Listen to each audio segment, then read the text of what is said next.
तुला लग्न की कुंडली में कुछ विशेष स्थितियां ऐसी होती हैं जो आपके लिए फाइनेंशियल क्राइसिस या धन हानि का योग बनाती हैं।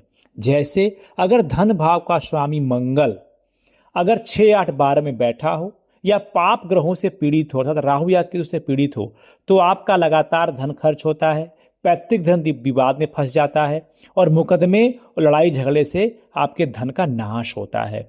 आपके 11वें भाव के स्वामी सूर्य अगर पीड़ित हों और आपके कुंडली में लग्न में बैठे हों अर्थात तुला राशि में नीच के हो जाते हैं ये, तो आपके बड़े कॉन्ट्रैक्ट नहीं टिकते हैं, मित्रों और नेटवर्क से धोखा मिलता है और सम्मान और प्रतिष्ठा में हानि का योग बनता है।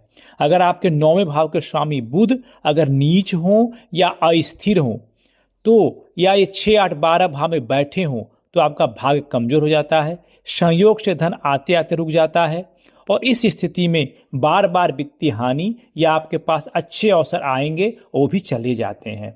अगर आपके कुंडली के लग्न था शुक्र लग्नेश शुक्र अगर नीच के हो जाएं या 6, 8, 12 भाव में बैठे हों तो आपकी निर्णय क्षमता पर असर पड़ेगा, ऐश्वर्य और भौतिक सुख नहीं टिकेंगे, धन योग एक्टिवेट होने के बावजूद भी इसका फल बहुत ही कम मिलेगा।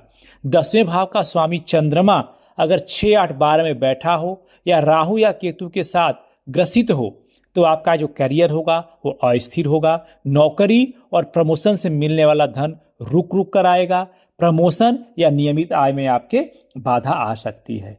अगर आपकी कुंडली में पाप ग्रह राहु हैं केतु हैं अगर दूसरे या 11वें भाव में या इनके स्वामी के ऊपर प्रभाव डाल रहे हैं और इन पर यदि कोई शुभ दृष्टि नहीं मिल रही है तो आपको धन आने के बावजूद भी आपका खर्च ज़्यादा होगा और हानि की संभावना रहेगी।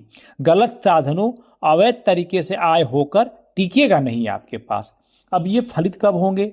जिन जिन ग्रहों के कारण योग बन रहे हैं तो ये दोष बन रहे हैं जब उनकी आपकी कुंडली में दशा या अंतरदशा आएगी तब ये योग आपका फलित होता है। या अगर गोचर में राहु या केतु दूसरे भाव में अगर गोचर करेंगे तो अचानक धन हानि होगी, मुकदमे और कर्जे में आपके धन का नुकसान होगा। गुरु अगर 6, 8, 12 से गुजरेंगे तो गलत निवेश और पैतृक संपत्ति में विवाद होगा। चंद्रमा का कमजोर गोचर अर्थात अगर चंद्रमा अमावस्या के दिन या राहु केतु पे हैं तो आपके पास अचानक खर्च बढ़ जाएगा। तो इस प्रकार से आपने देखा किस प्रकार से दरिद्र योग बन रहे हैं। हमने इन योगों का इस चार्ट के माध्यम से दिखाने का प्रयास किया है। अगर आप अपनी कुंडली से मिलान कर लीजिए और देखिए अगर आपकी कुंडली में ऐसे दोष बन रहे हैं तो हमें बताइए, हम उसका आपको यथाउचित उपाय बताएंगे ताकि आप इस दोष से बच सकें। धन्यवाद।